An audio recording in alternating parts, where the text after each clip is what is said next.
नमस्कार दोस्तों, देखिए हमारे इंडिया जीके और जीएस के महत्वपूर्ण प्रश्नों की सीरीज चल रही है। डेली 5 बजे शाम को आपके यह वीडियो आता है इंडिया जीके और जीएस के, और आपके पीटीटी एग्जाम के लिए विशेष तौर पर यह सीरीज काफ़ी महत्वपूर्ण होने वाली है। क्योंकि देखिए पीटीटी एग्जाम में जिस तरह से प्रश्न आपके पूछे जाते हैं बिल्कुल उसी टाइप के प्रश्न मैं आपको इस सीरीज़ में कवर करा रहा हूँ। तो आपको ये वीडियो भी अंत तक देखना है, और पिछले वीडियो भी आप नहीं देखे तो काफ़ी सारे वीडियो हमारे इस चैनल पर आपको मिल जाएंगे। सभी वीडियो की प्लेलिस्ट आपको मिल जाएगी, जिसमें सभी वीडियो आपको एक साथ मिल जाएंगे। 1 बाय 1 करके आप सारे वीडियो देख सकते हैं। तो देखिए अगर पहले प्रश्न की बात करें, पहला प्रश्न अपने क्या कह रहा है, ये विनय पत्रिका के लेखक कौन थे? क्या हो जाएगा इसका आंसर? विनय पत्रिका के लेखक तो देखिए तुलसीदास हो जाएगा इसका करेक्ट आंसर। विनय पत्रिका का अगर लेखक पूछा जाए तो तुलसीदास इसके लेखक हैं। अगला प्रश्न है, इंदिरा गांधी नहर के उद्घाटनकर्ता कौन थे? तो देखिए इंदिरा गांधी नहर के उद्घाटनकर्ता अगर पूछ ले तो कौन थे अपने? गोविंद वल्लभ पंत हो जाएगा इसका करेक्ट आंसर। देखिए गोविंद वल्लभ पंत अपने भारत के अपने बात करें तो गृह मंत्री रह चुके, अपने गृह मंत्री, चौथे गृह मंत्री थे अपने भारत के। तो गोविंद वल्लभ पंत ने अपने इंदिरा गांधी नहर का उद्घाटन किया था। और देखिए सबसे पहले इस नहर का नाम क्या था? राजस्थान नहर।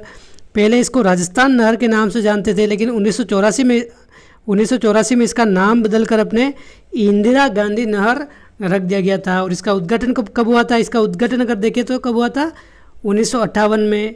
31 मार्च 1958 के दिन अपने इंदिरा गांधी नहर का उद्घाटन होता है। और देखिए इंदिरा गांधी नहर, इसके बारे में एक बात और आप ध्यान रखें, इंदिरा गांधी नहर की कल्पना करने वाले कौन है, इसके प्रस्तावक कौन है? तो आप ध्यान रखें, कंवर सेन हो जाएगा इसका करेक्ट आंसर। कंवर सेन, इन्होंने सबसे पहले इंदिरा गांधी का विचार दिया था, इंदिरा गांधी नहर का। तो आप ध्यान रखिए इसका आंसर क्या हो जाएगा? गोविंद वल्लभ पंत हो जाएगा एकदम करेक्ट आंसर। अगला प्रश्न है, भारत की पहली महिला वित्त मंत्री कौन रही है? तो देखिए भारत की पहली महिला वित्त मंत्री अगर देखा जाए तो अपने इंदिरा गांधी रही हैं। ऑप्शन बी हो जाएगा इसका करेक्ट आंसर। इंदिरा गांधी अपने भारत की प्रथम महिला वित्त मंत्री आ जाए, भारत की प्रथम महिला प्रधानमंत्री आ जाए, ये अपने इंदिरा गांधी रही हैं। और भारत में प्रथम महिला जिनको भारत रत्न मिला था, ये भी अपने कौन है? ये भी अपने इंदिरा गांधी हैं। तो आप ध्यान रखें ऑप्शन बी इसका करेक्ट आंसर है। अगला प्रश्न है, उत्तर प्रदेश की सीमा किस देश से लगती है? क्या हो जाएगा इसका आंसर? तो देखिए उत्तर प्रदेश अपने नेपाल के साथ सीमा बनाता है। ऑप्शन बी हो जाएगा इसका करेक्ट आंसर। देखिए नेपाल के साथ अगर बात करें, लगभग 1750 किलोमीटर अपने भारत की सीमा लगती है, और लगभग 550 किलोमीटर अपने उत्तर प्रदेश इससे सीमा बनाता है नेपाल के साथ। और देखिए नेपाल के साथ अगर भारत के कौन कौन से राज्य सीमा बनाते हैं, ये भी आप ध्यान रखें तो रख सकते हैं। उत्तर प्रदेश हो गया एक, तो एक अपने बनाता है बिहार, एक अपने पश्चिम बंगाल हो गया सीमा बनाता है नेपाल के साथ, सिक्किम राज्य ये भी अपने नेपाल के साथ सीमा बनाता है, और उत्तराखंड ये भी अपने नेपाल के साथ सीमा बनाता है। यानी कि ये 5 राज्य अपने नेपाल के साथ सीमा बनाते हैं। तो अपने ऑप्शन बी हो जाएगा इसका करेक्ट आंसर।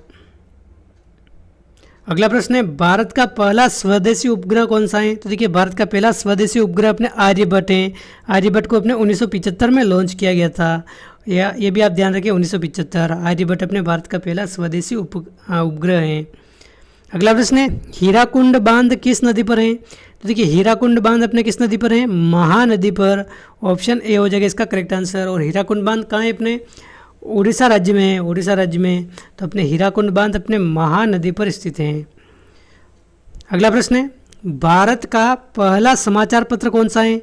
भारत का पहला समाचार पत्र अगर पूछा जाए तो कौन सा था? अपने बंगाल गजट हो जाएगा इसका करेक्ट आंसर। 1780 में इसका प्रकाशन हुआ था, और जेम्स ऑगस्टस हिकी ने इसका प्रकाशन किया था। तो भारत का पहला समाचार पत्र अगर पूछ ले तो बंगाल गजट है, बंगाल गजट। और देखिए भारत का प्रथम हिंदी समाचार पत्र या समाचार पत्रिका अगर पूछ ले तो हिंदी समाचार पत्र कौन सा? अपने हिंदी, तो ये अपने उदंत मार्तंड अपने ये हिंदी समाचार पत्र हैं। और एक अगर ओवरऑल देखा जाए तो बंगाल गजट है अपने पहला। ऑप्शन फर्स्ट हो जाएगा इसका करेक्ट आंसर। अगला प्रश्न है, ज्ञानवापी मस्जिद किस राज्य में है? देखिए हाल ही में काफ़ी चर्चा में है, अभी सभी न्यूज़ चैनलों में आपने देखा होगा ज्ञानवापी मस्जिद के बारे में। तो ये पूछा जा सकता है, आप इसको विशेष तौर पर स्टार लगाकर याद रखें। ये अपने उत्तर प्रदेश राज्य में है, वाराणसी में, बनारस जिसको बोलते हैं। तो ज्ञानवापी मस्जिद ये अपने यहाँ है। ऑप्शन बी हो जाएगा इसका सही आंसर, उत्तर प्रदेश में। अगला प्रश्न है भारत का नेपोलियन किसे कहा जाता है? तो देखिए अपने समुद्रगुप्त को भारत का नेपोलियन कहा जाता है। ऑप्शन फर्स्ट हो जाएगा इसका सही आंसर, समुद्रगुप्त को अपने भारत का नेपोलियन कहा जाता है। और देखिए नेपोलियन कहाँ का शासक था? तो ये भी आप ध्यान रखें, फ्रांस का शासक था अपने नेपोलियन। क्वेश्चन 10 है उत्तर प्रदेश का शास्त्रीय नृत्य कौन सा है? तो देखिए उत्तर प्रदेश का अगर शास्त्रीय नृत्य पूछा जाए, कथक, भरतनाट्यम, कथकली या कुचिपुड़ी, तो देखिए कुचिपुड़ी तो हमने पहले बात की है, इसी सीरीज में हमने बात की है। आंध्र प्रदेश का नृत्य है, केरल का नृत्य अपने कथकली है, भरतनाट्यम अपने तमिलनाडु का है और कथक अपने हो जाएगा उत्तर प्रदेश का। तो ऑप्शन फर्स्ट हो जाएगा इसका करेक्ट आंसर। बाकी भी आप ध्यान रख सकते हैं, कुचिपुड़ी अपने आंध्र प्रदेश का हो जाएगा, कथकली हो जाएगा अपने केरल का, भरतनाट्यम हो जाएगा अपने तमिलनाडु का और अपने कथक हो जाएगा उत्तर प्रदेश का। अगला प्रश्न है संस्कृत व्याकरण के जनक किन्हें माना जाता है? तो देखिए संस्कृत व्याकरण के जनक अपने पाणिनि को कहा जाता है। ऑप्शन बी हो जाएगा एकदम करेक्ट आंसर, संस्कृत व्याकरण के जनक अपने पाणिनि हैं। रामायण के रचयिता कौन है? अपने वाल्मीकि हैं, तो ये आप ध्यान रखें। अगला प्रश्न है भारत के राष्ट्रीय कैलेंडर को भारत सरकार द्वारा कब अपनाया गया था? तो देखिए भारत के राष्ट्रीय कैलेंडर को अगर बात करें तो भारत सरकार द्वारा 22 मार्च 1957 को अपनाया गया था। 22 मार्च 1957 हो जाएगा इसका करेक्ट आंसर। भारत का राष्ट्रीय कैलेंडर अगर बात करें तो शक संवत है, शक संवत पर आधारित है, तो आप ध्यान रखिए ऑप्शन बी हो जाएगा इसका सही आंसर। 1957 में भारत सरकार द्वारा अपनाया गया था। अगला प्रश्न है लार में कौन सा एंजाइम पाया जाता है? तो देखिए लार में अपने टाइलिन नामक एंजाइम पाया जाता है, तो ऑप्शन डी हो जाएगा इसका सही आंसर। मनुष्य की लार में अगर बात करें तो टाइलिन एंजाइम पाया जाता है। क्वेश्चन 14 है मानव शरीर का ब्लड बैंक यानी कि रक्त बैंक किसे कहते हैं? तो क्या हो जाएगा इसका आंसर? अस्थि मज्जा, हृदय, वृक्क या प्लीहा? तो देखिए मानव शरीर का ब्लड बैंक अपने प्लीहा को कहा जाता है, तो ऑप्शन डी है एकदम करेक्ट आंसर, प्लीहा को कहा जाता है अपने ब्लड बैंक। क्वेश्चन 15 है भारत रत्न सम्मानित प्रथम व्यक्ति कौन थे? तो देखिए भारत रत्न सम्मानित प्रथम व्यक्ति अगर पूछा जाए तो कौन थे? अपने जवाहरलाल नेहरू, भगवान दास, सर्वपल्ली राधाकृष्णन या फिर गोविंद वल्लभ पंत? तो देखिए सभी ये भारत रत्न सम्मानित है, लेकिन प्रथम व्यक्ति पूछा है तो इसका आंसर क्या हो जाएगा? अपने सर्वपल्ली राधाकृष्णन। सर्वपल्ली राधाकृष्णन के साथ अगर बात करें तो सी राजगोपालाचारी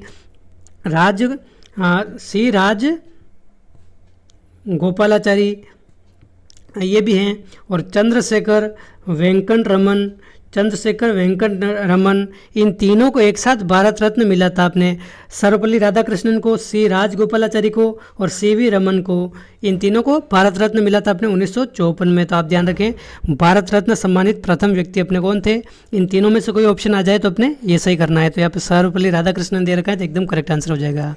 क्वेश्चन 16 है भारत में सबसे अधिक वर्षा कहाँ होती है? तो देखिए भारत में सबसे अधिक वर्षा कौन से मानसून से होती है, कहाँ होती है? तो हमने पहले देख लिया था मासिन राम में अपने कहा है मेघालय में। और अपने किस मानसून से होती है अपने? तो देखिए दक्षिणी पश्चिमी मानसून से होती हैं, ऑप्शन बी हो जाएगा इसका करेक्ट आंसर। दक्षिणी पश्चिमी मानसून से अपने भारत में सबसे अधिक वर्षा होती है। अगला प्रश्न है सर्वग्राही रक्त समूह किसे कहा जाता है? तो देखिए सर्वग्राही और एक आता है सर्वदाता। सर्वदाता हमने पिछले वीडियो में देखा था, ओ को अपने सर्वदाता कहा जाता है। और सर्वग्राही किसे कहा जाता है? ए बी को, रक्त समूह ए बी को अपने सर्वग्राही कहा जाता है, तो ऑप्शन ए है इसका एकदम करेक्ट आंसर। और सर्वदाता आ जाए तो अपने ओ करेक्ट आंसर हो जाएगा। क्वेश्चन 18 है सामान्य मनुष्य का रक्तचाप कितना होता है? तो देखिए सामान्य मनुष्य का अगर रक्तचाप देखें तो 120/80 mm होता है। 120/80 mm अपने सामान्य मनुष्य का रक्तचाप होता है, ब्लड प्रेशर। तो अपने ऑप्शन फर्स्ट है इसका करेक्ट आंसर 120/80। क्वेश्चन 19 है विश्व की सबसे लंबी पर्वतमाला कौन सी है? तो देखिए विश्व की सबसे लंबी पर्वतमाला अगर देखा जाए तो कौन सी है? अपने हिमालय, रॉकी, आल्प्स या एंडीज? तो देखिए विश्व की सबसे लंबी पर्वतमाला अपने एंडीज पर्वतमाला है और अपने 7000 किलोमीटर लंबी है, 7000 किलोमीटर लंबी। और किस महाद्वीप में है? तो ये भी आपको ध्यान रखनी है, दक्षिण अमेरिका महाद्वीप में है। दक्षिण अमेरिका में अपने एंडीज पर्वतमाला स्थित है, तो ऑप्शन डी हो जाएगा इसका करेक्ट आंसर। एंडीज पर्वतमाला अपने दक्षिण अमेरिका में है। अगला प्रश्न है भारत का प्रवेश द्वार किसे कहा जाता है? क्या हो जाएगा इसका आंसर? भारत का प्रवेश द्वार किसे कहा जाता है? दिल्ली, मुंबई, मद्रास या फिर कोलकाता। तो देखिए इसका आंसर, एक आंसर आप कमेंट करके ज़रूर बताना। राजस्थान का प्रवेश द्वार किसे कहा जाता है? भारत का प्रवेश द्वार तो मैं आपको बता रहा हूँ, इसमें मुंबई को कहा जाता है। माया नगरी जो अपने भारत की आर्थिक राजधानी भी कहलाती है, मुंबई को भारत का प्रवेश द्वार कहा जाता है। लेकिन राजस्थान का प्रवेश द्वार किसे कहते हैं, ये सभी आपको कमेंट करके बताना है। राजस्थान का प्रवेश द्वार किसे कहा जाता है, आप कमेंट करके बताइए। क्वेश्चन 21 है अपने, भारत की सबसे लंबी सहायक नदी कौन सी है? तो देखिए भारत की सबसे लंबी सहायक नदी पूछा है यहाँ पर। सहायक नदी गंगा, यमुना, गंडक या सोन, क्या हो जाएगा इसका आंसर? तो देखिए भारत की सबसे लंबी अगर सहायक नदी पूछ ले तो यमुना नदी अपने सबसे लंबी सहायक नदी है। गंगा नदी की सहायक नदी है अपने, तो ऑप्शन बी है एकदम करेक्ट आंसर।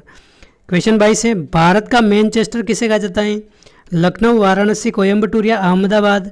तो देखिए भारत का मैनचेस्टर आ जाए तो अपने अहमदाबाद को कहा जाता है। अहमदाबाद को, अहमदाबाद अपने सूती वस्त्र उद्योग के लिए प्रसिद्ध है। सूती वस्त्र उद्योग के लिए अपने अहमदाबाद प्रसिद्ध है, इसलिए इसको भारत का मैनचेस्टर कहा जाता है। और देखिए एक आता है अपने राजस्थान के संदर्भ में, राजस्थान का मैनचेस्टर कौन सा है? तो ये अपने भीलवाड़ा जिले को राजस्थान का मैनचेस्टर कहा जाता है। तो ये भी आप ध्यान रखिए, भारत का आ जाए तो अहमदाबाद है और राजस्थान का आ जाए तो अपने भीलवाड़ा आंसर करना है हमें। क्वेश्चन 23 है, भूमध्य सागर का प्रवेश द्वार किस जल संधि को कहा जाता है? तो देखिए भूमध्य सागर का प्रवेश द्वार अपने जिब्राल्टर जल संधि को कहा जाता है। जिब्राल्टर जल संधि अपने भूमध्य सागर का प्रवेश द्वार कहलाती है। और देखिए जिब्राल्टर जल संधि किस महाद्वीप के मध्य है? तो देखिए अफ्रीका महाद्वीप और अपने यूरोप महाद्वीप के मध्य अपने जिब्राल्टर संधि है। अफ्रीका महाद्वीप के अगर देश देखें तो कौन से देश? मोरक्को देश।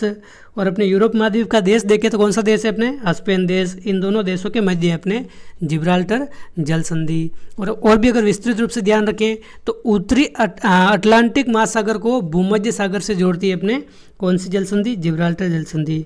तो ऑप्शन फर्स्ट हो जाएगा इसका करेक्ट आंसर। अगला प्रश्न है, पिरामिड का देश किसे कहा जाता है?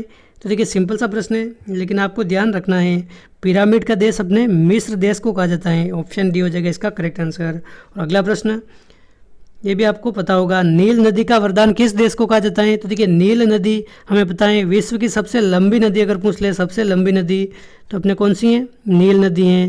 तो नील नदी का वरदान किस देश को कहा जाता है? अपने ये भी अपने मिस्र देश को ही कहा जाता है, क्योंकि देखिए मिस्र देश में अगर नील नदी को देखें तो जल की दृष्टि से, विद्युत उत्पादन की दृष्टि से और अपने परिवहन की दृष्टि से, इन सभी दृष्टि से अपने एक तरह से काफ़ी बड़ा योगदान है नील नदी का। तो नील नदी का वरदान अपने मिस्र देश को कहा जाता है।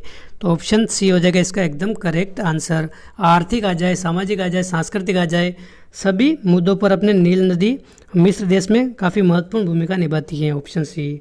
तो दोस्तों ये थे इस वीडियो के 25 महत्वपूर्ण प्रश्न। उम्मीद है आपको वीडियो पसंद आया होगा। पिछले वीडियो भी आप देख सकते हैं, उनकी प्लेलिस्ट आपको हमारे चैनल पर मिल जाएगी और उसकी लिंक भी मैं आपको डिस्क्रिप्शन में दे रहा हूँ, वहाँ पर भी जाकर आप देख सकते हैं। तो दोस्तों इस वीडियो में बस इतना ही, मिलता है अगली वीडियो में। जय हिंद, जय भारत। डेली 5 बजे आपके शाम इंडिया जीके की क्लास आ रही है, तो आप ज़रूर से ज़रूर ज्वाइन कीजिए।